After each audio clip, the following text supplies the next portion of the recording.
Welcome back to another episode of the Pickle Pulse. I am your host, Brian Green, and today we have the best player in West Virginia, question mark.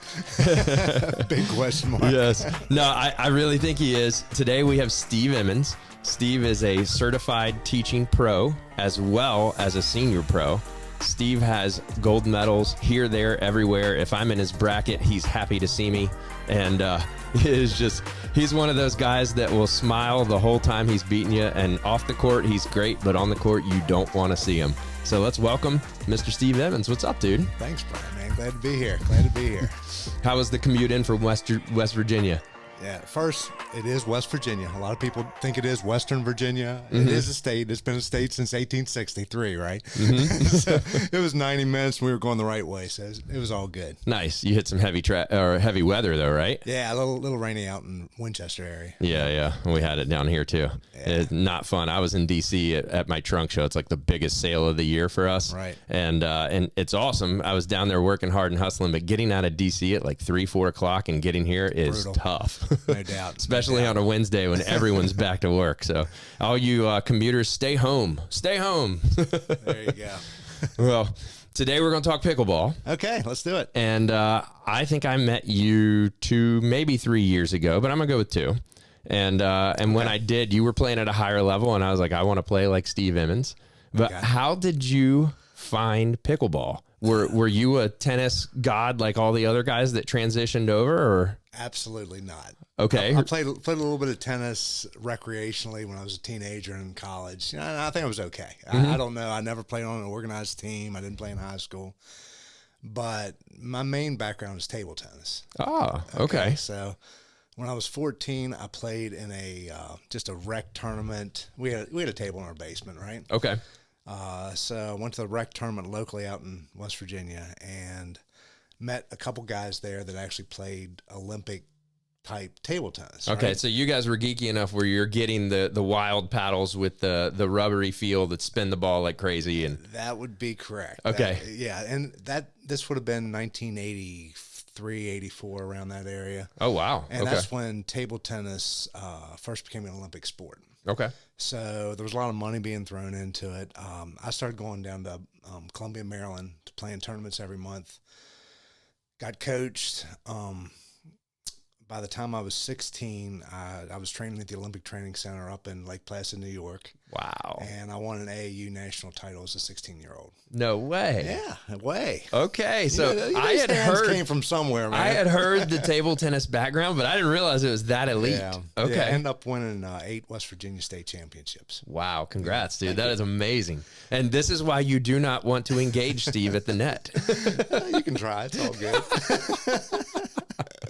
Yeah, so I was actually playing table tennis. I stopped for about 20 years, in career and, having a family and all that. And so I was coaching Little League and doing all that stuff. Mm-hmm. By the time I was 42, 43, I hadn't played competitive table tennis about 20 years. So I started up again. Okay. And I played for about 8 or 9 years, full out, was winning state championships in my 40s. Okay. And when COVID hit, that killed table tennis down here. And I always played down here a lot. Yeah, because you're not playing table tennis outdoors. No. Exactly. That ball's getting blown everywhere. Yeah, so. that not so good. Not so good. So the tournament stopped. I had a buddy from high school that just kept calling me. He's like, dude, we're playing this game called pickleball. And I'm like, I've heard of it. I don't know what it is. I know it's an old guy's sport. And I still feel not like an old guy, right? Yep, yep. I'm like 50 years old. And, he kept calling me. And I was like, no, I'm good. Mm-hmm. Finally, he calls me on a Sunday afternoon. And I'm like, I've got no excuses. Okay. I'm like, he lives like 5 miles from my house. I haven't seen him while. He's like, hey, a bunch of high school guys are here drinking some beers. Let's go over. So I went over and I hit like 5 shots. And first I'm hitting everything right into the ground because with table tennis, it's top spin and the angles are all totally wrong, right? So I changed the angle and I probably hit about 3 minutes. And he said, let's play a game. I'm like, all right. so I play and, like 20 minutes in, I'm looking around. These guys have been playing all summer, and they're sweating and they're having fun and talking trash. I'm like, I like that part of it, right? And I'm thinking, I think I might be better than all of them. I'm not sure. That's awesome. You know, I don't know, but I think I might be. Uh-huh. And so I kept coming back. You know, they did a Wednesday night thing in his driveway, so I'd come back a couple times. And finally, I went to the local rec center. You know, that a lot of those guys were saying, "Oh, we need to." We heard the big dogs are in there. Okay. And I go in, I'm like, okay. And I was, you know, I could compete with most of them, still not knowing what a third ball drop was or anything, right? Okay. Yeah, yeah. And I think the second time I went in there, a dude came in, and one of the guys I'd met before said, "Oh, he is a big dog." And I'm like, really? And I started watching him play. I'm like, he is playing a totally different game. It was Kevin Walker. Yes. Okay? Yes. So, you know, I see Kevin, I'm like, I think that's what I want to do. Uh-huh. Like this seems like something I can get into. So Kevin, though, he was still driving first and dropping fifths, right? He wasn't a dropper. I've never seen that guy drop a third. Absolutely. I think I got hit, you know, I don't know how many times the first time I played him. I believe it so much. And it's still the same way, honestly. Yes. I mean, when I don't play Kevin for a while, it's like, boom, even in warm-ups, I'm getting pounded. It's like Kevin is the guy that you needed glasses for before the Gen 3 paddles were around. Exactly. So I met Kevin, met Jimbo, met Catherine Gillis. And those would be, you know, the 5-0 players out in WV with me. And within about, I kind of halfway played for the first, because I was still playing. I won another state championship in that time in table tennis. So, you know, I was kind of like, I don't know. And Did you find it was tough to transition back and forth because of the paddle angles and things you had to use? Too bad. It wasn't too bad because it is pretty different, right? You know, I mean, there's skills that transfer over, but your form and stuff is completely different. So, you know, I was thinking, should I, lost my train of thought. Totally lost my train of thought. Yes, I threw you with that middle question. Yeah. So I played in one tournament, and I went 2-0 in 3-5 men's. Okay. And then the next day I played singles and I won that 3-5 men's. But I kind of thought, golly, Neds, I still really like table tennis a lot, you know, but, I'd been about the same level since I was 16. Okay. I'd been a 2,000 rated table tennis player for that whole time. And what's great. Like an elite pro in the table tennis world? 2,800. I mean, I was a couple levels below that, but. So you're like a 5-5 table tennis versus like a Ben Johns 7-0, if we put it in the pickle world? Yeah, I would go. Yeah. There were still some leaps and bounds. You beat the snot out of most everyone except for the elite players, and they got you. Yeah, the national level players could absolutely smoke me the whole time I was playing. Maybe one level below them, I could give those guys a game occasionally. Okay. You know, but and then I was real competitive with everybody else. You know? Yeah. So that's the table tennis story. I was playing, I thought I'll drop down and play table tennis just one day a week. Okay. And I'll work on pickleball a little bit. And then I found my table tennis was dropping a little bit. And I couldn't take it. Like I didn't like it. So I said, you know what? I've been playing this for on and off for 30 some years. I'm going to give pickleball a shot. Okay. So I picked it up first, in August of 2020. And in May of 2021, that's kind of when I decided I'm going to give it a whirl. Okay. And you really started playing 3-4 days a week and doing some drilling and learning the game. Not much drilling for the first year or so. I didn't really know anything about drilling. Just playing, just having so much fun. Did you look up like pickleball videos on YouTube? Yeah, sure. Stuff like that, like how to get better at this shot, etc. When I found out a third ball drop was a thing, I just did that for like 2 months straight. I never drove a third. Mm-hmm. And I still wasn't great at the end of it, but I was better than all the people that I'd started with. That's right. You improve pretty quickly if you're doing the right things. Mm-hmm. I started playing 4-0 events and was pretty successful there that first year, winning most of the ones I got in. Mm-hmm. Did your son pick it up about this time too? I know Noah plays. Yeah, he started a little bit after me. I think when I played that first tournament, the following year at that same tournament, the Winchester Country Club tournament. Okay. He did play his first tournament. Guess who he played? Who? Me? I do remember him playing. I was looking through my phone the other day. I'm like, oh my God. Yeah, he played you in singles. I remember that. Okay. I had to play him in the gold medal match, right? Exactly. Yes. Yeah, that was his first tournament. He was like, there's some dude from freaking Northern Virginia, and he's like, he's killing everybody. It was like, bullshit. He shouldn't be in this freaking event. Well, that was funny because there was a 4-0, I think, singles, and then there was an open bracket singles, and I saw Jimbo was an open, and I saw Alex Spancake was open. I played open in that too. Yeah, and you played open. That's right. And I looked at those names and go, well, I know I can't beat those two guys. So in singles. I can hang with them in doubles, but in singles, no. So I played down, and Noah was right, and everyone was pissed off. That's funny. So that was my last singles event I ever played in. So oh my God, that's terrible. You remember your losses more than anything, right? Oh, big time. Oh, it's horrible. Yeah. So I was playing okay. I lost to Jimmy Brown, and it went 3. And he's a good singles player. Yeah, he's good. That was like in the winners bracket. It was getting close to the end, and then I played Jimbo in the. It was, I guess, the match to get into the medal round. Okay. And, Jimbo and I, we played some practice games.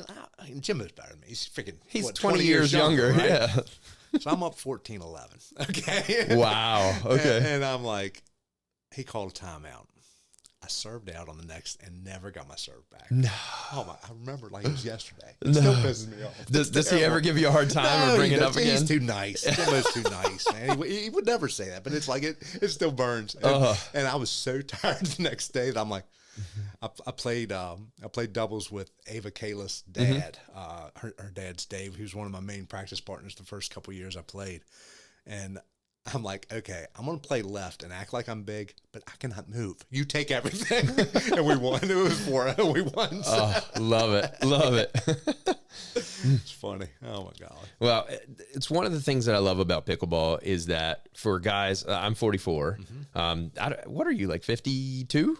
Thank you. I'm 54. Okay, there you go. Yes. So I knew I was close. But it gives us an outlet to be competitive again. Oh my God. And to create friendships with, like, I love baseball. I grew up playing baseball. Yep. Outside of that, I was a very singular sport. I played a lot of golf. I surfed. I skateboarded. All the things you would do at the beach. Yep. But I love baseball because of the team atmosphere. Oh, yeah. Because of the coaches. And pickleball doesn't have the team atmosphere, but it's got the community. And I've made so many friends over the past 3 years. Absolutely. And I see them all, and everyone's getting better, and we're all going out to tournaments. And it's just so fun to have an outlet outside of work as an adult. It's ridiculous. I mean, like so many times, like even when you're having a bad day and you can't hit anything, I'm just like, or my partner's all bummed out because they did something stupid or whatever. I'm like, come on. Yeah. We are adults hitting a wiffle ball. That's this right. Is so freaking fun. It's like you're with your friends. You're not sitting on the couch. Come on. That's right. It's great. There's nothing. There's no downsides to this. It's this like healthy lifestyle thing too, because you're right. As an adult, if you're not doing pickleball or a softball league, but even the softball leagues, you're hanging out at a bar with your friend, right? Exactly. Yep.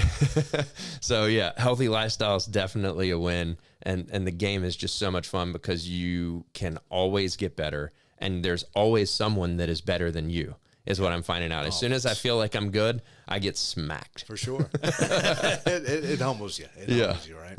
Yeah. Well, I like that. So that's kind of your intro into pickleball. I did want to ask about your family and like, are you retired now? Is that how you get to play all the time? Are you still working? How do you fit in all this pickleball you're playing? That is an excellent question. I'm not sleeping. No. I still work. Actually, I've worked for the VA for 32 years. Sweet. Yeah. Started right out of college and work out of my house, telework, 100% of the time. Have one son. Been married since 1992, so 32 years there as well. Congrats. That ain't easy, I know. And no, I do that. Play some pickleball. I coach some pickleball, playing a lot of tournaments, and now I'm traveling with the NPL. So, wow. Yeah. Wow. I'm very busy. I'm close. I'm about 2 years from retirement eligibility. So okay. I might be retiring in a couple of years. And you get that pension, baby. Indeed. Indeed. And I only know that my wife is also with VA. Is that right? She's an appellate attorney with VA. Okay. And so we're looking forward to that pension as well. And you can't beat it. No. You cannot beat it. No, the government surely takes care of their people. I appreciate that. And I didn't, like I said, I took a temporary job in accounts receivable at the VA hospital in my hometown, not knowing anything about it. And, here I am 32 years later. Boom. Oh, it's beautiful. Beautiful. So I wanted to bring you on to talk a little bit about Senior Pro. Okay. Senior Pro, when I first started, was featured on all the tours. It was talked about. You had the Badger, you had Gingrich, you had those top dogs that everyone was trying to beat. And it seemed that there was a focus on it. And I was excited about that because I'm going, okay, I'm 40. I'm never going to go pro with these 20-year-old guys. Right. But if I play well enough, maybe I could get there by the time I'm 50 and then bring over. And then it disappeared. Like late 2022, 2023, it seemed like, especially the PPA Tour, just decided they didn't want anything to do with the Senior Tour or Senior Pros. What was your take on that, and where has the tour gone? Where do we find the best senior players? Yeah, that's a good question. So I've played a little bit of PPA Senior Pro, a little bit of APP Senior Pro, and I'm playing currently in the National Pickleball League, which is the Senior Pro Tour. Okay. Or the league, Senior Pro League. Yeah. And we're going to talk about that because I don't know much about it, but I'm intrigued. Yeah, no, it's really cool. Yeah, you're right. The PPA, when I look at the events, you know, and who's playing in them, a lot of times it'll be local good senior players, but they absolutely don't draw, you know, the Weinbachs, the Gingriches, those kind of things. But the APP tour still does. Okay. And I tell you, they do treat seniors really well. I played in New York last year, the one they just had this past weekend. I played last year there, and they had like a huge senior cup. It was a great event. So they, I think it was like 32 players from the East against 32 players from the West. Oh, that's cool. It was so much fun. I think we played maybe 3 mixed and 3 gender doubles, 3 in the morning, 3 in the afternoon. They did a lunchtime speaker for us, a USTA retired player. We got to walk through Billie Jean Stadium. Oh, cool! That's really nice. Arthur Ashe Stadium. Yeah, got to go through the newsroom and all that kind. It was really cool. Took care of lunch for us, and it was a paid, it was a cash event. So East won. We won a bunch, paid more than paid for our entry fees and everything like that. And then the next day I played men's Senior Pro, and they as far as like the comp tents where you can go and get food and stuff like that, they do that for seniors as well as the pros. That's so cool. You can hang out with those guys. Yeah, and it was that was my first real Senior Pro to see how good those guys were. I lost to Rick Witskin. Have you heard of him? Oh, definitely. Jeez, he's a big guy. Yeah, anyway, I ended up getting 4th out of 18 in men's Senior Pro up there last year. That's pretty good. It was a really good day. But we played him, and he was playing with a guy named Peter Prodanov, and I was playing with a guy named Glenn Jordan from up in New England. And I'd played against him before, and we just it worked out, and he's a stud, really good. So we're playing, and when we played Witskin, and I think his partner had been like in the Red Sox organization. Like, I'm telling you, all these elite guys, they're not just they picked up pickleball and started playing. I mean, they're all really, really super athletes, and they're all freaking. Well, that's like Mircea Mararia looks like a 30-year-old. Oh my God! I don't know what that dude does, but wow, it's ridiculous. So we're playing, and we're like, it's like I don't feel terribly out of place. Like I'm not just getting wiped out there, and I'm a little guy from West Virginia, just learned to play a year and a half ago or whatever, and I'm out there with these guys, and we lost the first one close, and we're up like 8-7 in the second game against Witskin, right? Okay, and I'm like, oh my God, I don't get too nervous, but I get excited, right? Well, I would say he's a top 5 senior male. He's won Triple Crowns on APP Senior Pro. There you go. Yeah, he's very good. Oh, yeah, very good. So anyway, I get a ball up. I'm playing right. He's playing left. So he's right across from me, and I just absolutely ripped one behind him. He had a behind the back winner. Oh, no way. Yeah, just horrible. And there's a ton of people watching. It's like I don't think we ever won another point after that. But it's a bit demoralizing, right? And it was just solid. It wasn't like a lobby miss-hit shot. He just drilled it. But it was great. It was, I drove home. I'm not too happy with fourth place finishes too often, but I drove home very happy that I felt like I sort of belonged. Absolutely. And it's interesting you say that because that's my dabbles into open play at bigger tournaments have left me feeling the opposite way. in that I go home, I just got wiped typically. And I'm like, damn, like I thought I was getting better until I play a guy that's rated 5'3" or 5'5". And all of a sudden, all my tricks don't work. All the things that I normally do don't work. And you get into a situation, and pickleball is so cool like this, where you feel like you have to press, right? Oh, yeah. You get out of your own game, and you get behind. Try you know to make up 3 points in one. Right? That's right. And you hit the ball harder. You make a ton more mistakes, and all of a sudden your 11-5 loss becomes 11-1. Yeah. And it's all on you, and you walk away feeling so bad about it. So I'm really psyched that you walked away feeling good, like, okay, I can play with these guys. Yeah, I mean, I felt I was in the neighborhood. I knew I wasn't with those top tier, those top 10, top 20. I'm not. They're because they're all, pushing 6-0. Right? Yeah, they're really well, and they're all not working and playing pickleball every day, and probably have been for and 7 years. D1 athletes. Yeah, I'm a ping pong kid from West Virginia, right? Yeah, it's like, so yeah, but I don't know. It all depends on, I think, when you're talking about being demoralized or whatever. I don't think it just means they're better. Yeah, that just means they're better, and that means there's things to work on for sure. And none of this stuff is rocket science, right? No, it really isn't. So much of it, I still think, is like just shot selection. Yeah. The better, the guys that are 5'3", 5'5", their shot selection for the most part is way better than a 4-5. Yeah, way better. And I love that you're bringing, and I actually brought that up too, simply because no matter what level you are, when you're playing kind of above your head, you have to remember to stay in your game. Yeah. And so many of us, like right now, one of my arch nemesis is your boy, Mr. Ross. Okay, Doc Ross. And oddly enough, he's one of my nemesis as well. Because for some reason, when it's a competitive match and he's on the other side of the net, he knows everything I'm going to do. And I start playing out of my own self, and I hit a bunch of balls out, and I give him the game. And I walk away going, I know I can beat him. I know that I'm as good as he is, but why do I get mental when he's on the other side of the net? He gets a lot of balls back. He does. He really does. Just steady. Steady. So if you're going to make more errors, he's probably going to win. Yeah, that's right. And you got to make your thirds. You got to make a high percentage of thirds. You can't drill, too straight into the net for thirds. Yeah, but even that, I mean, make your thirds, but then you got to be able to dink with you guys for freaking ever. Oh my God. Talking about dinking. So, I told you that first year I was playing, I was like winning every 4-0. And that's when I went to Chestnut after that year. I went to Chestnut the first night. And, that next winter. And, it's like all these guys, like my hands were better than, I was playing against Ross, and I was playing, thankfully they let me into a few pretty good games and everything. But I found out really quickly I could not dink. And I was winning every 4-0 coming and going, I couldn't dink. Yep. I had no idea. It really is the difference. Who can't dink, right? It's But it's so much the difference to that 4-0 guy is just trying to plow through you, right? Yeah. And so if you can drop it and make them hit 3 dinks in a row, you'll win most points. Yeah, I could do 3 and they could all do 5, and I ate it.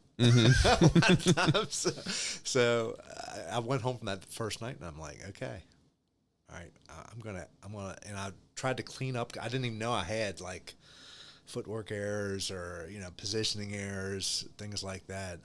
So I tried to figure out first what they were, because I wasn't really drilling. I wasn't really, I didn't have a coach or anything like that. So I tried to figure out what it was, and then I'm like, I'm not attacking anything. I'm not attacking anything. I'm just going to freaking dink. And it's like I remember this first couple times when I out-dinked like decent players. I was like, oh my God, this is so wonderful. Yeah. And you're like, let's go. And after that, I was like, okay, I'm gonna start attacking stuff again, because you're not gonna lose that, right? But now I can dink a little bit better. But it's so surprising to hear you say you weren't attacking a lot of stuff, because your hands have definitely been your best asset. Matter of fact, like when we've faced you and Ross in tournaments, our whole game plan is to not speed up at you and speed up at Ross, because your counters are good. But it's interesting because I think if you early on, if I was your coach and I saw that, I would say, why don't you just flick a light one at their shoulder? You know they're going to hit it back, and you start the battle. Yeah. And matter of fact, I only say that now because it's one of my favorite moves to do. That's right. 2/3 flick. Just like right at the shoulder, something a little high. They're looking for it lower. And normally it comes back and it gives me a better opportunity the next time.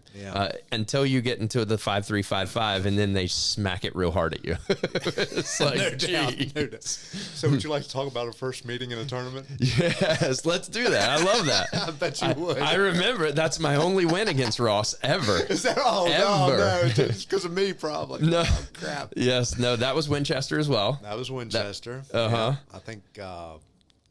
That was the first. I think we played one other event before, like a little thing out in Herndon somewhere outside, and we didn't do terribly well because we'd been talking about playing for like 6 months before we actually played together. We'd been playing at Chestnut Forks, and we got along real good. And I know he's going to fight harder than everybody from 0-0, which is. I don't show it the way he does, but that's the way I am too. I'm crazy competitive, and like I want to beat guys 15-0. Well, and you guys are both gamers too, which is why people should be scared. And what I mean by that is that the pressure of the situation doesn't seem to get to you. It's like you rise to the occasion, and it's like bring it, let's go. There's a difference in skill between like just being a certain skill level player and being a person who can win. Mm-hmm. And that's what a lot of people, I think, always play up in events.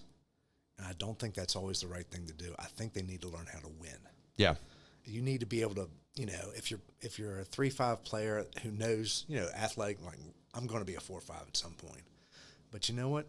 Get in a 3-5 that has 15 teams and try to beat them all. Mm-hmm. Because you don't want to.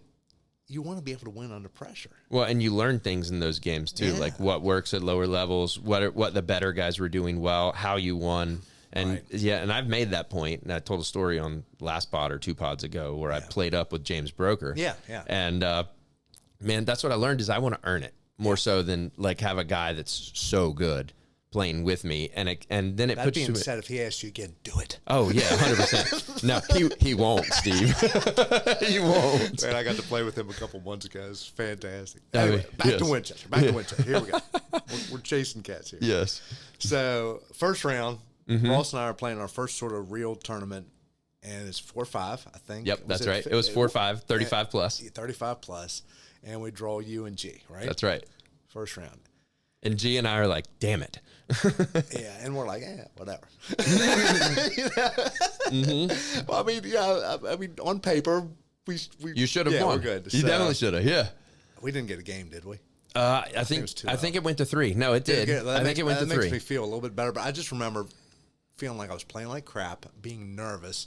You guys are hitting bullets at us. Back then, I'm going to say, too, that Ross wasn't the best against the drive, and he has improved so freaking much. Oh, yeah. Like, because guys that – I thought that was one of our toughest matchups a lot of times when guys really hit the ball hard. But I think, he's improved a ton. But I was nervous and missing everything. It was wild because I knew that your flicks and your hands were your best, and you were missing a bunch. I was missing everything. Everything was a ton. I'm amped up and missing long, because I'm thinking – I think we were probably the top seeds, or if we weren't, you should have been. Well, right? I mean, you played through the back draw and ended up winning because we don't even have to talk about. We don't need to talk about the next game. So, I can tell you, Brian. So the next 3 hours we played pissed off. Oh, I guarantee you. I don't know if it was pissed off, but it was. We were very, very focused. Yeah. Very focused. Well, and the long story short is that we knocked them into the back draw. My only win over Ross and Steve ever in a competitive tournament. And we felt so good. And we ended up getting to the bronze medal match. And we got knocked in the back draw by the guys who were going straight to the gold. We should have beat those guys. I got tight in that game. But instead, we had to face you guys, and it was a massacre. Were we up 14-0? 14-0. We scored 1 point. You won 15-1, and I was so happy to have that 1 point. I can tell you, Ross could have broken his paddle when you scored the 1 point. Oh, yeah, I'm sure. He was like, I mean, not us. I mean, because we're up 10-0. I'm thinking it's going pretty good, and I can tell he is locked in, baby. Yes, he wanted it bad. Oh, yeah, he's like, well, Ross Ross is a great pickleball player. He's definitely 5.0 plus. Yeah. All right. But in shit talking, he's a 7.0 plus. Exactly. And he knew that this was going to be fodder to crush me my for months. Dude, some of the conversations we have on court, hilarious. Yes. I love that man. Just love him. Yeah, he's a great dude, and except for he's scared to come on the pod. So you gotta work on his. I'll do what I can. I'll do what I can. Yeah. So another thing I wanted to talk to you about was NPL. Okay. And then something I didn't put on our little outline, but don't let me forget. I want to talk about recovery too, because it's something I struggle with, and I think something that senior pros can bring big time to the game, and that our bodies are falling apart every day. But before we get there, talk to me about the Princeton Bruisers, right? That's the team you're on. And then NPL, is this like an MLP format? Is this different formats at every tournament? How does it work? Okay, so this is the second year of the league. They had 6 teams last year. They expanded to 12 this year because it was super popular. They have a draft, so you put your name in for the draft and you get chosen on a team. Each team has between 14 and 16 players split down the middle, guys and girls. Okay. And the format of the matches are, when you play another team, you play 12 matches. So you play 3 men's, 3 women's, 6 mixed. Okay, so 3 men's, 3 women's, 6 mixed. Yeah. Wow, that's a lot of pickleball. It's a morning. So you start at 7:30 in the morning, you finish around lunchtime. Okay. You get 2 courts. And for a weekend of the NPL, basically you practice on Friday with your team. You play 2 matches on Saturday and 2 on Sunday, like a morning match against a different team. Okay. Okay, so I got there. The first one was in Chicago a couple weeks ago. And we actually had 2 days of practice, which is really cool because do you know who Jose Derisi is? Okay, so he's a top 10 senior pro. And he's around 6'0" and can hang with all those guys. Okay. Yeah, so him, Paul Olin, Weinbach, Gingrich, all those guys play in the league. And it's pretty cool because they do it like pod 1, pod 2, pod 3. So those guys are all playing against each other. Okay. And then there's like a second level, which I would guess is, probably 5'4" to 5'1" maybe. And then the bottom level is pretty much everybody's over 5'0". Okay. Pretty much everybody. Anyway, so you play, and they don't call it a dream breaker, they call it a team breaker. Okay. So if you go 6-6, you do 1 game, I think it's to 15. We didn't have to play in one. It's 1 game to 15, it's 1 game to 11. But every time one of the teams scores like 2 or 4 or 6 or 8, you switch out players. So, oh, wow. So all 12 players are going to play in this thing. And it's doubles. It's not singles. Okay. Okay. Yep. So, actually, I hope we get one of those. That sounds fun. Yeah. But, we won 1 and 3 the first weekend. Our team did. A lot of it's going to be figuring out matchups, like who's going to play with who. Mm-hmm. We have a couple extras, so I played in 3 of the 4 matches. Okay. They sat me the first one. I knew I was probably sit one of them because I figured I was probably in the pod 2 or pod 3. And with having, extra guys, one person's going to have to sit. And you kind of need to play in 3 to make it qualify towards the finals instead. There's rules and stuff. But they sent me the first match, and, I got that little chip on my shoulder like, okay, I'm sitting the first match. They're pretty sure I'm probably the worst guy on the team. And in my head, okay. I'm an athlete. Yeah, you're like, I don't want that. I probably was. Maybe that's the way I look in practice. I don't know. And I'm sort of an unknown quantity, right? That's right. On the national level. I've played a few tournaments. So went out. The first match I'm playing in, it's against Denver. And I draw Danny Warfel. He's really. So I went to Costa Rica with Danny Warfel. Okay, super nice guy, right? Yeah. He's a great guy and a really good pickleballer. Oh yeah, so he's a Heisman Trophy winner, played for the Redskins. Yep. And he's a couple years younger than me, but you grew up watching these people, so I'm not nervous enough as it is playing my first thing with all 15 of my partners cheering for me. Like our ownership is there, so there's like 7 owners. They're all freaking there watching your matches and everything. So you wouldn't believe how loud it is. Oh yeah, it's like like from the first point of the first match, it's like people are yelling. I love it. Oh my God, you're talking about playing baseball when you're a kid and having the team aspect. I've got the team aspect. I didn't see it. Like I knew it was coming. I didn't see it coming to this level. Mm-hmm.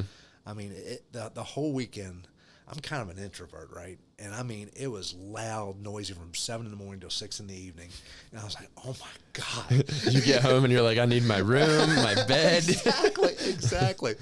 But anyway, to make this story even longer, I went 5-1 on the weekend. Nice. Yeah, so they didn't know the gamer showed up, right? Yeah, that doesn't show up in practice games. No, much, right? it really doesn't, right? So, and had some crazy games. Yeah, I was down 10-3 one game, came back and won. We beat Warfel 2 straight, and he is good. He's really good. Wow. I'm impressed. You beat yeah, Warfel. I mean, he was a legit 5-0 when I went to Costa Yeah. Rica with him like No, a he is. year and a half ago. Man, you just when you have that level of athleticism, the speed, and you can Well, he's just a tell. big dude, Yeah, too. He's tall and long. can reach into everything. And his forehand was brutal. We actually picked on him a little bit that first match, and then about halfway through, it's like, oh my God, he's good. He's better than the other guy. We're trying to keep it away from him at all costs. but we got the 11, so I love it. Yeah. I love it. And so NPL, I looked them up. You can find them on YouTube. Yes. And that's where you can see a lot of the matches. yeah. So actually, every single match is live streamed. Okay, cool. Okay, so they live stream 12 courts, and what I've been doing, I'm on that WVPM Pickleballers, the West Virginia, Pennsylvania, Maryland. That's kind of our pickleball Facebook group. Okay. When I find out my court assignments, I just usually pop them on there. Perfect. So we can check it all out. Yes. Yeah, it's cool. Yeah. Oh, that is awesome. But what a great format, dude! It was like I said, it was the most fun. And I've played U.S. Opens and nationals, and I've played national level table tennis stuff. I'd never had the atmosphere of this thing. Mm-hmm. Wasn't even close. Like I don't even like traveling that much, but I can't wait for the next one. Cannot wait. Oh yeah. Well, that's what MLP's here in 2 weeks. Yeah. I've never been at an MLP in person, and I just can't wait for the atmosphere and to help create the atmosphere. Oh, absolutely. It's going to be so fun. Yeah. I might try to make it down. I'd have to look what the schedule is. We're going to have a big group on Saturday. All right, on Saturday. Okay. Yep. I think we're going to meet up at noon, have some lunch, Yeah. and then the first match is at 2, the second match is at 6. Okay. So we'll go over there and watch both matches of DC so we can get loud, cowbells, DC, the whole deal. Yes. It's a different animal. It really is. And pickleball is fun enough as it is. And then when you add all that to it, oh my golly. Well, that's cool. So you guys have 12 teams and like 14 to 16 players per team, you said? Yep. So you're looking at like 160, 170 of the top senior pros that want to play in the NPL. That's really cool, man. What a great outlet for you guys. It is. It's wonderful. It really is. And just the owners for Princeton have been treating me great. And, we play once a month. So we're traveling different cities once a month, and then our playoffs are in October. So it's from now through October. Sweet. It's great. It might be one and done because it is a lot of travel, but man, I'm having a ball. Well, dude, I just can't wait to see how the whole year stacks up and, watch it kind of play out. But yeah. The Bruisers are going to get better. We're coming on. I think believe that. when we get it together, I think, like to say, matchups and who's playing with who, it's going to be good. That's awesome. So the other thing, as I was talking about, is recovery. I also noticed there were extra players on the NPL simply because there was a lot of injuries and people that couldn't make it and things like that. And I believe that in the senior pro world, right? Oh, my God. Yeah. So what do you do to stay healthy? Do you have a stretching regimen? Are you working off the court in a gym, lifting weights?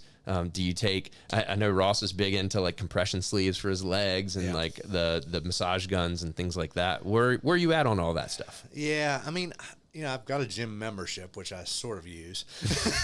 You and me both. It was, okay. So when I played table tennis, I was 3 days a week at the gym because, you'd think of playing ping pong, whatever. Well, I had to be in better shape because it's actually a lot more physical. Oh, yeah. Yeah.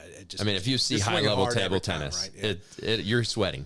So I joined the gym again because I've gained 15 pounds since I started playing pickleball. No way. Yeah, come on, it's pickleball. Come on. Yeah, but come on now. I've lost 25. What are you eating over there? A lot.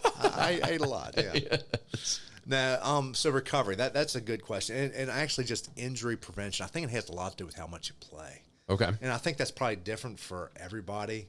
Like I've found my sweet spot is about 3 to 4 days a week on court, no more than that. Mm-hmm. And I think that's probably mentally as well. Mm-hmm.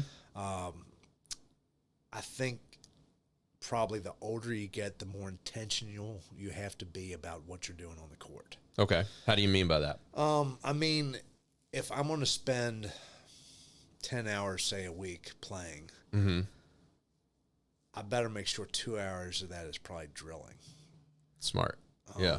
Not just showing up yeah. for rec games all the time. Showing up at the city park and playing against, good 4-0-4-5 guys. Even that, a lot of times I won't see a ball or. That's so sad. They get the best player in West Virginia out there. Actually, and I shouldn't say that too much because the majority of the guys I play with a bunch of guys out of Winchester. Okay. And there's a little group there that are pushing 4-5. And okay. It's really it's like it's what wonderful. Jamie Morgan who's up there. Jamie and there's a bunch of the younger guys, and so I've kind of bought into the drilling thing that I can grab either my son or Catherine Gillis or some of these 4-5 guys who actually all want to drill. It's wonderful. Like I don't have any problem getting drilling partners. That's at all. awesome. Yeah. And the thing is, like, people say, "Oh, you need to have a 5-5 guy to drill with. That's the only way you're going to get better." I don't really believe that at all.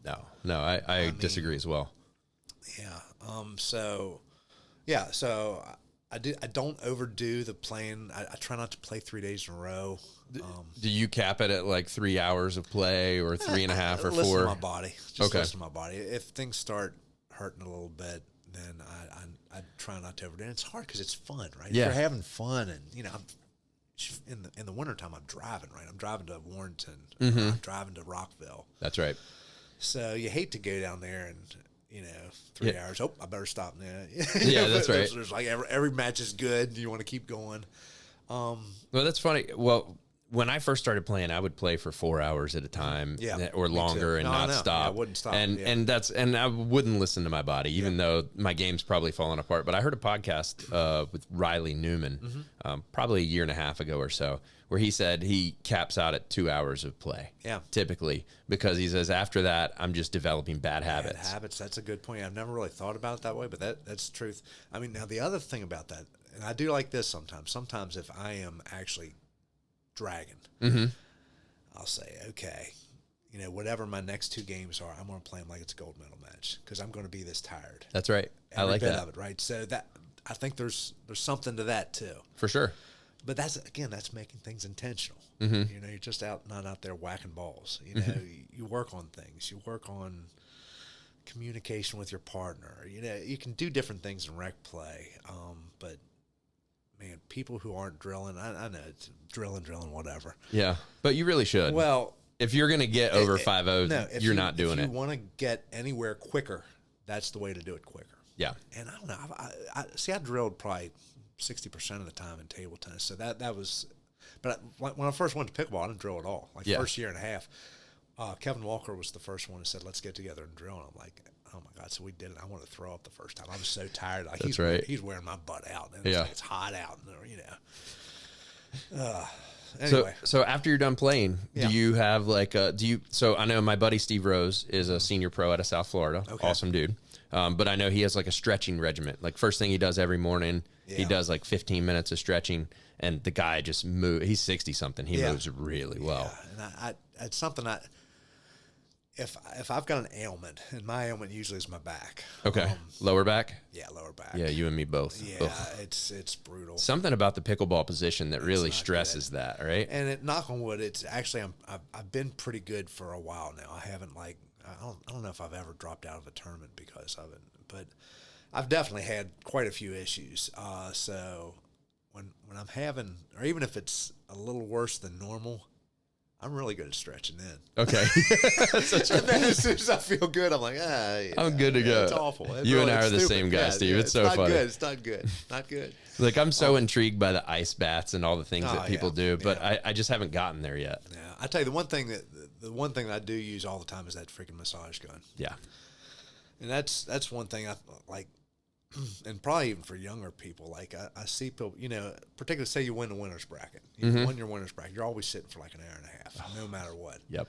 Waiting for everybody to catch up. That massage gun is gold, baby. That's the thing that keeps me, because I mean that's like a good warm up. That's like 15 minutes of warm up for me, like to get my legs alive again. That's right. So I think the older you get to, you learn to cheat as much as you can with those type of things, right? Like when I go to tournaments, I mean, I try to make sure I do the right things the week before. Okay. I play exactly the way I want to. I don't, okay, I'm just going to go play 3 times because my buddies want to play or whatever. I don't do that. Because I figure as expensive as tournaments are now, the way you're traveling, if you're doing a hotel, you know, I want to be absolutely, and honestly, I don't even care if it's the local YMCA tournament or a PPA tournament. I want to be as completely prepared for that as I can. So I eat a little bit better the week before. I decide, okay, I want to play on Monday. I want to say drill on Tuesday. I want to play lightly on Friday, and then tournament on Saturday. Yep. But I mean, like you want to be intentional. Well, that's it. You're getting your reps, but you're not wearing your body out, so you feel your best. It's going to be different for everybody, right? For sure. I mean, some people 5 days a week, perfect. Let's do it. You know, but for me, make sure your hydration's right. Yeah. You know, What are you eating on tournament day? Constantly. Really, like snack snacks. bits. You're not like slamming a McDonald's meal on the way or something. No, I'm not. I mean, I have a good breakfast because I'm usually driving a couple hours. Okay. And then, usually I try to eat like 2 hours before I play.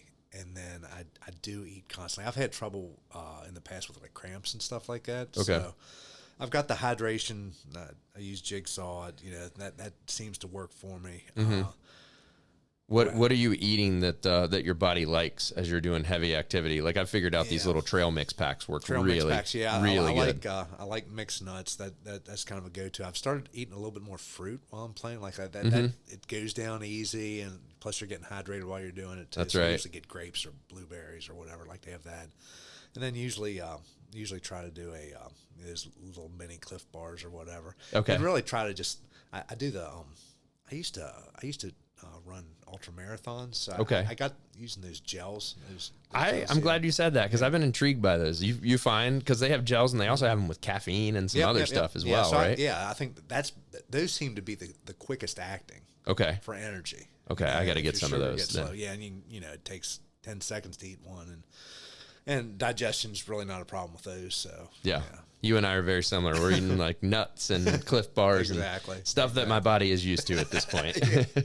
Exactly. Don't want a full belly when I'm out there trying to be my best. I tell you, I had cramped up pretty recently at a tournament. So when me and Broker played, I did. It was that LFG tournament up in PA a couple months ago, and I did 2 events in one day, which I've never done before. Ross and I played senior pro men's in the morning. Okay.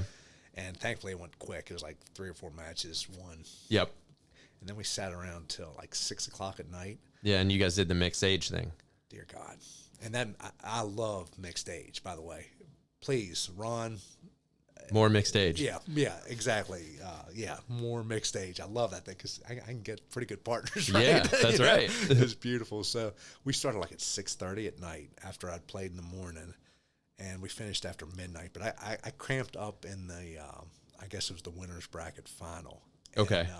And, thankfully, we had about 45 minutes till the final, and it was a loaded bracket. I think of the 50-year-olds, there was like 5 of them that were over 5-0. Yeah, I believe that. And then it was like, everybody else was like 5'5", the young guys. it was like Ryan Treason and Broker and Yusuf. Yep. And, Yusuf and Ross played together. Oh, my God. Dude. Oh, they're both dogs out there. And we got them. And it was very, very pleasant. I love it. Eat that, Ross.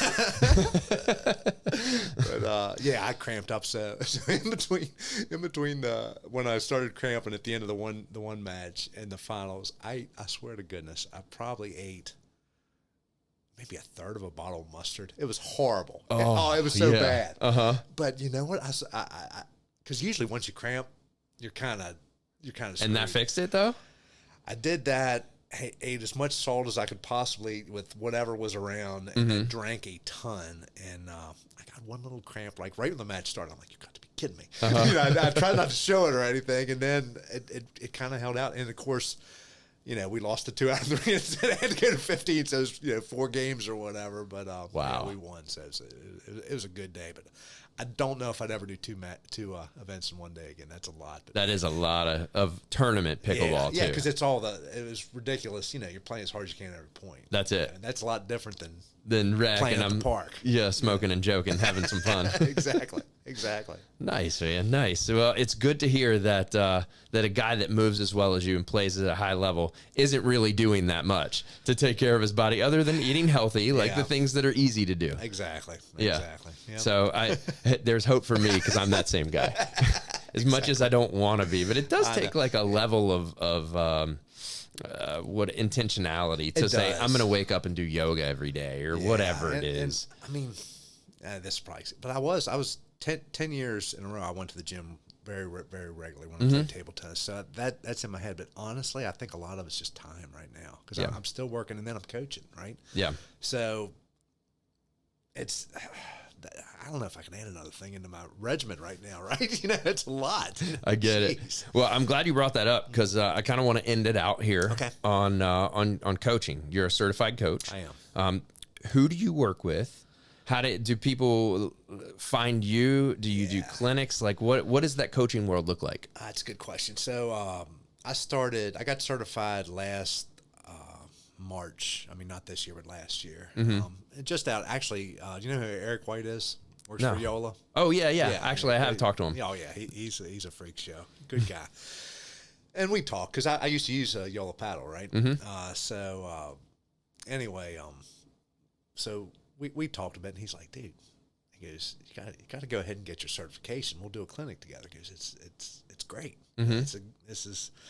So I'm like, all right, it's the middle of the winter. I'll sign up for one of these PPR certifications, and Sonny Tannen was my teacher or whatever. Okay, right? I played with him for the first time like 2 weeks ago. That dude's good. He gets balls back. Right? Yeah, he definitely does. Back, yeah. So did that, took the tests, and decided. So my father has a court in his backyard, about 10 minutes from my house. Sweet. So I kind of had this little built-in, if I wanted to, like training facility, private training facility. Yeah. It's a good thing. So anyway, I just put an ad out on Facebook, right? I'm going to give some lessons. And if you're interested, I'm thinking, I'll get 10 responses. So I think I got 35 people in the first 24 hours. Whoa. So now you're like having to create a schedule. Oh, yeah. It's like, this is going to be a thing. Because honestly, my thought was I'm retiring, hopefully in 2-3 years, I might want a little side gig when I retire. Yeah, it'd be something fun. And it's not sitting behind a computer all day. Amen. Yeah, exactly, right? So started, and I didn't know what I was doing. I tell you, I ran a lot of stuff off Michelle Spark because she had started maybe 6 months before me coaching. She's so freaking nice. The legendary Michelle. Exactly. We love her so much. Hey, happy birthday, Michelle. It was your birthday yesterday. Exactly. You look amazing for 35. So stoked. Yeah. Beautiful. So I would call her up and I'd just run stuff past her. And I was like, I'd look at the weather because, Dad's court's outside. So I'd look at the weather like 3 days in advance. Then I'd send something out. And then I'd be scheduling. I'd be on the phone all night. And I'm like, there's got to be a better way of doing this. So I kind of learned as the summer went on. Okay. But it started doing I was doing like 2 days a week. Were you individually coaching every one of these people, or did you decide like? I tried to get partnered, like teams that were maybe going for a tournament, and that level I would say mainly is between 3-0 and 4-0. Okay, and that's the big. Yeah, because they're all trying to get better, and they're having so much fun. They've just started, and so that's kind of who it was. So I gave about 130 lessons last year. Wow. Yeah. And I'd done a couple. I didn't do beginners, but I would do beginners if I could get 4 of them, and I'd do a 2-hour session. And, I like teach that. them how to score. But I also found sort of that format worked really good for experienced players as well. The 3-5s, 4-0s.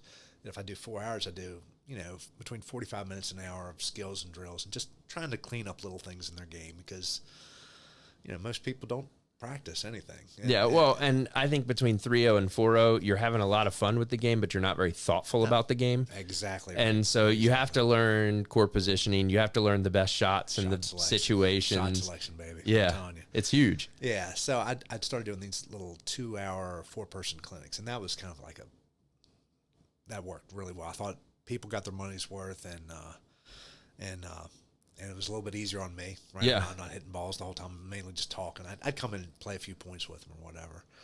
So during the winter, Michelle and I did either 2 or 3 clinics together. Yeah, those were big. I saw those on Facebook. Yeah, and they sold out real quick. And because Michelle says she's so nice, like I'm not near as nice as she is, right? So I'm like, but I can kind of teach people how to play pickleball pretty well. Like I really enjoy doing that. And so with her being down here and me being out there, we could kind of pull from both crowds. And there's a ton of people that play out my way. So I did some clinics, did one with Eric White this spring as well. And that was that was an experience, and we'll probably do some more of those together too. And then, but what I've done this year, I'm only teaching about one day every other week. Okay. But with the way things have worked with the clinics and the financial side of it, because what I do is basically I pay for all my travel and everything with what I make. Very smart. Yeah. So you just reinvest into your pickleball. I don't pay for, well, and I besides the teaching and all, and it is going really well. Like I'm booked up pretty much through the summer. Okay. And people reach out to me, but I do a lot of 4-person, 2-hour clinics, and then a lot of times I'll do follow-up privates with the people I do in the 4-person clinics. Smart. Yeah. Smart. But so I'll do every other Saturday. I'm doing from like 8 to 2, 8 to 3, and the days go like that. Yeah, they really do. It's like I'm out there just laughing and having fun. And well, dang, man, I was going to say, how do people find you? Well, if you want some coaching next year. August and September, it's a possibility. That's right. Yeah, no, it's working out. It's working out great. And so, yeah, with that, that's paying, to help with travel and all that kind of stuff. And then, I've also got, I'm with 3 companies as well. I'm with Holbrook Pickleball for my paddles, Pickleballer Shop, Brenda Walton out in Fredericksburg. For all my apparel, and they've got great gear. Oh, and she's so nice. I mean, she's taking care of me. I was an ambassador first, and then after a year, she's like, "Yeah, you're a sponsored player. We're going to take care of you." I love it, and she's just been so wonderful. And I like the fact that all 3 companies, the other one's You Drip and Grips, which is a little dude out in Utah, just like Holbrook's out in Utah. And, he's just a family-owned business. And Holbrook is actually a family-owned business. It's a dad and 2 sons. And when I put in my paperwork to be an ambassador or whatever for them, the dad called me. And we talked for an hour on the phone. Oh, nice. And I'm like, I'd played with the paddle for a week. And I'm like, I'm in. Yeah. Like, sign me up. This guy's taking time out of his day to call me. And, they are a smaller company, but they got in Target stores this year. So, okay. Yeah. Okay. So that's a good one. Like their their sports series or whatever the beginner paddle is, they're selling them in Target now. And like, so I'm glad you brought up Holbrook because I have played with these paddles. They're quite good. Yep. Just tell me, like, for all the paddle geeks out there, which one are you playing? You're playing with the 14 millimeter or the 16 millimeter? Yeah, so I go 14 millimeter Power Pro because, I don't drive the ball super hard, so I want a little bit extra pop, and I found that I can control it fine. And I went from a Yola Solaire. I used it for like 18 months. Okay. So the pop on this one was, definitely greater than that first gen Yola. Did the Holbrook feel a little heavy after going from the Solaire? Because that's the lighter of the Yolas, if I'm remembering correctly. So the biggest change for me was Holbrook did not make the traditional square size paddle. Okay. They did an elongated, and that was my biggest fix. And it's like I like as soon as I hit off, I like the feel of it, but it took me about 2 weeks to get used to the elongated shape and the extra pop. Like I said, it felt great, but man, all of a sudden it's like my putaways are way better. Yeah. And I can still control it. I mean, I think probably right now, probably the best part of my game, I think about, hands and stuff like probably my, that the counter with the backhand is maybe the best, but I think I can defend really well. Yeah. Like I can reset a lot of balls now, and I think that's a lot because of the paddle. Yeah. No, I've definitely noticed your game getting better. You're putting in the work. But also the paddle does help when you feel confident in your equipment, and Holbrook's helped you out there, which is awesome. I've been on a run. Yeah. U.S. Open champ, right? That's it. Let's 55 go. to 59 age. God, who would have thought? Me and Catherine. I mean, what a great run. Catherine's a beast, too. I haven't played with her very much, but I've got to play with her 2 weeks ago when I played with Sonny. And so good, right? Man, so good. Just offense, a lot of offense. Yeah, and we were playing against, who did we play? Gosh, I don't remember at this point. But, we were playing against Max and Chandra. Yeah. And just playing some mixed, and man, we smacked them. And nice. It's just so funny because Max is so good. I would say he's a better player than I am. And to get that win. He's very good. You're good too. He's very good. I agree.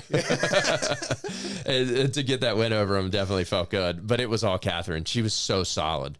And my friend Steve Rose, I talked about him a lot because he's kind of a legend and a hero for me. Yeah. But he's always said the mixed team with the best female is most likely going to win. I mean, I feel that way. Why do you think I've been so good in mixed? I've had Catherine on my side the whole time, right? That's awesome. I mean, oh no, it's the truth. I mean, that thing down in Florida, the U.S. Open was a month ago or whatever, and there's 55 teams in our bracket. Wow. Holy cow. Yeah, so it started at 8, we ended after 4 o'clock. Well, Catherine, Steve really appreciates you carrying him along all day. All the time. She was a beast. Oh, my God. Oh, I believe it. Because of her. There's no doubt about it. Man, but to have a day like that in the hot Florida sun with those mushy X40 Franklins, I mean, y'all probably had some long points. Oh, long points in his mid-80s. And like I said, it was pretty breezy, but just a lot of fun teams. And, a lot of teams, a lot of players were in the NPL, that we took care of. So that's awesome. Yeah, it's great. So if my listeners want to follow you, they want to check you out for some coaching, ask you about Holbrook paddles or any other thing, how do we find you? I know you're on Facebook. Yep, Steve Emmons on Facebook, and on Instagram it's at Steve_EMS, Steve Emmons. Okay, nice. So look him up. He's a great teacher, great guy, super fun to play with if you can handle it, if you can handle the losses. It's all good. It's all good. Either win or learn, baby. That's it. And if you've really been enjoying the pod, I'd love for you to just take a moment, hit that subscribe button. You can find me on Instagram at the Pickle Pulse, and I'll put that down here. I'm on Facebook at Brian Green. If you want to see pictures of my family or other silly stuff, that's more of my personal account, but I'm happy for people to learn all about me. Exactly. Yes. You're doing a great job with this, man. How many months have you been doing it? We're at 6 months now. Yeah. Good job. I'm a watcher every week. I appreciate it, dude. I appreciate it. And stuff. You know what? I'm really enjoying it and having a lot of fun. Yeah. And I just hope this thing grows, and we'll see where it goes. Absolutely. All right. Well, until next pod, take care, guys. See you on the court. Thanks.